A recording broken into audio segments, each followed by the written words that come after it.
10 বছর আগে আমি আমার বেডরুমেতে বসেছিলাম আর আমি আমার ইতিহাস পরীক্ষার প্রস্তুতি নিচ্ছিলাম। তখন ভাবলাম ফোনটা একটু বের করি আর ভিডিও রেকর্ড করি, যেটা ভবিষ্যতে আমি পাবলিক করব। এটা জানতে আমার ভবিষ্যৎ জীবন কেমন হবে, আমার চ্যানেল কেমন হবে। আর 10টা বছর অপেক্ষা করার পরে হাই মি ইন 10 ইয়ার্স অবশেষে পাবলিক হচ্ছে। আর আমি ওই ভিডিওটারই রিয়াকশন দেব যেটা এখন তোমরা দেখতে চলেছো। তাই চলো শুরু করি। হাই, আমি 10 বছর পর। হাই, আমি ভেবেছি এই ভিডিওটা আমি আপলোড করব এখন থেকে 10 বছর পরে। আর তাই আপনারা এই ভিডিওটা দেখতে পাবেন 2025-এ। ও মাই গড, এখন 2015 সাল। ও, এটা তো দারুণ। দেখো আমি কিরকম দেখতে ছিলাম তখন। পার্থক্যটা দেখো একবার। আমার তখন কোনো দাড়ি ছিল না, কোনো গোঁফ ছিল না। যদি আমি মরে যাই তো কি হবে?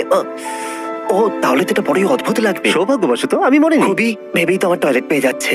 যাই হোক, চলো দেখা যাক যে যদি আমার মিলিয়ন সাবস্ক্রাইবার না হয় যখন আপনারা ভিডিওটা দেখছেন, তাহলে আমি ভাববো আমার জীবন শেষ হয়ে গেছে। বলতে গেলে আমার কাছে প্রচুর চ্যানেল আছে যার সাবস্ক্রাইবার মিলিয়ন।